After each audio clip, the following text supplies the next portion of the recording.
ለመናገር በደንብ ብናስተምርና በሚገባ እውነተኛውን ቀጥተኛውን የቤተክርስቲያን ትምህርት ምንም ሳንቀላቅልበት ብናስተምራቸው እንዲህ ባለ መንገድ ሊያግዙን ሊያገለግሉን እንደሚችሉ ምንም ጥርጥር የለውም። የካህን ልብሱም ቀለውም ያው የምዕመናን ንብረት ነውና እንደው እኛ ደግሞ ትምህርታችን ላይ ትኩረት አድርገን ምዕመናንን ስናገኛቸው ስለ አባ ገሌ፣ ስለ አቡነ ገሌ፣ ስለ ቄስ ገሌ ከምንነግራቸው የክርስቶስን ወንጌል ብንነግራቸው እነሱም ይጠቀማሉ፣ እኛንም ይጠቅማሉ። ለእኛም እኮ የሚገርመው የሚጠቅሙን በቡድን ብናቧድናቸውና በጎሳ ብንከፋፍላቸው ሳይሆን ወንጌልን ብንሰብካቸው እኛም በጣም ተጠቃሚ እንሆናለን። በጣም ሀብታም ሆነን አንጨርሰው። እውነት ለመናገር በደንብ ወንጌል ብንሰብክ እንደኛ ሀብታም ምንም ሊኖር አይችልም በምድር ላይ። ምክንያቱም አንድ ምዕመን ወንጌል ከተሰበከ መኪናውንም ቤቱንም ያስረክባል። እኔ ቤት የተሸለሙ ሰዎች አውቃለሁ። አዲስ አበባ ቤት ቁልፍ ነው። በቃ አንድ ቀን አንድ አባት እንደምንድን ያሉ ሽማግሌ አድርጌ መርጮታለሁ ይምጡ የፈረሙልኝ ነው የተባሉት። ማዘጋጃ ቤት ሄደው ፈረሙ። ልክ ፕሮሰሱ ሲያልቅ ኤሶ ቤት ነው ተብለው ቀለሙ ደግሞ የሚገርመው ይምጡና ቀለም እስኪያማርጠኝ እሱ ወደዱት ነው ማደርጋለኝ። ቀለሙንም ወስዶ አሳያቸው። ይሄ በጣም ጥሩ ቀለም ነው ብሎ ሲመርጡ ያንን አስቀባላቸው። መጨረሻ ላይ ወስዶ በሞላ ቤት ውስጥ አስገባቸው ማለት ነው። እንዲህ በቀናነት የምናገለግል እንዲህ አይነት ቤተክርስቲያን ያለችን እኛ ቤት ሰርቶ የሚሰጥ ምዕመን፣ መኪና ገዝቶ የሚሰጥ ምዕመን ያለባት ቤተክርስቲያን ናት።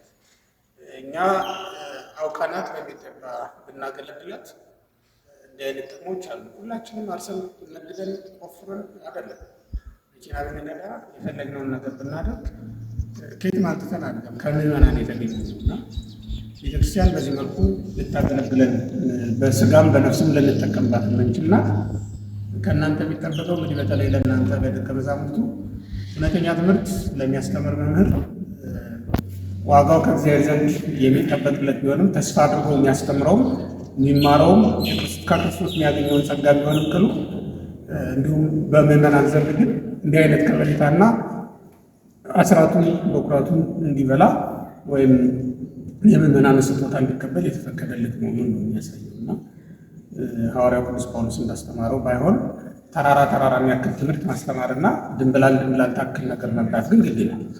አሁን እኛ ተገለባብጦ ነው የተቸገረው። የምንበላው ተራራ ያክላል፣ የምናስተምረው ድንብላል ያክላል። አገልግሎታችን ይህምንት ነው። የምንበላው ደግሞ በጣም ከሁሉ በላይ ይሆናል። ወይም ልናገኘው የምንፈልገው ጥቅም ከቤተክርስቲያን ከምንም ነገር በላይ እናስባለን። ማገልገላችን ግን ያህል ተራ ነገር ሆኖ ይታያል። እና በተለይ እናንተ ወደፊት በምታርጉበት ዘመን ወደ አገልግሎት በምትገቡበት ዘመን ቤተክርስቲያኒቱ በሰማይም በምድርም ልትከብሩባት የምትችሉ ቤተክርስቲያን ናት። አክብራችሁ ያዟት፣ በደንብ ወቋት። አሁን ላይ በደንብ ወቋት፣ በኋላ ላይ ግን በደንብ ትጠቀሙባታላችሁ የሚል መልእክት ለማስተላለፍ ጭምር ነው እንግዲህ የተነሳሁት። እነሱንም የነፍስ ዋጋ ያደርግላቸው በምልክ እንግዲህ እናንተንም የሚማረውን በትምህርቱ በማስተዳደር እና በሌላም አገልግሎት ደግሞ እናንተንም እኛንም እያገለገሉ ያሉ አባቶቻችንን ወንድሞቻችንን እንዲሁ ደግሞ አበርክቷቸው በቅንነት ሁላችንም በመተጋገዝ በመተሳሰብ ተማሪ ቢማር ሰራተኛ ቢሰራ እውነት ለመናገር ሁላችንም በፍቅር ብናደርገው ነው ዋጋ ብናገኝበት። አለበለዚያ ትምህርትም ጾም ጸሎትም ሌላም አገልግሎት ምንም ጥቅም የለውም። ጾም ጸሎት ንጽህናንና ፍቅርን ማሰብጠት ካልቻሉ እዛ ደረጃ ማድረስ ካልቻሉ በራሳቸው መንግስተ ሰማያት ብቻቸውን ሊያገቡ የሚችሉ ነገሮች አይደሉም እና ምን ደግሞ ድካም ሁሉ በፍቅር አለመኖራችን ሊያስቀርብን ስለሚችል ሁላችንም መምህር ከተማሪው ጋር እንዲሁም ከአስተዳደሩም ጋር ከሁሉም ጋር በጋራ ተስማምተን ተነጋግረን በትክክል የክርስቶስ ቤተክርስቲያን ውስጥ እንዳለ አንድ ሰው አስበን ማለት ነው። በትክክል አንድ የክርስቶስ ደቀ መዝሙር ሊኖረው የሚገባ ስነ ምግባር ነው። ሁላችንም በክርስቶስ በኩል ሲሆን ደቀ መዛሙርት ነን፣ መምህር የለም። መምህሩ እሱ ነው የሚሆነው እና ሁላችንም ልክ እንደ አንድ የክርስቶስ ደቀ መዝሙር ሆነን ሐዋርያትን መስለን ማደግ መኖር እንድንችል እግዚአብሔር ይፍቀድልን። እግዚአብሔር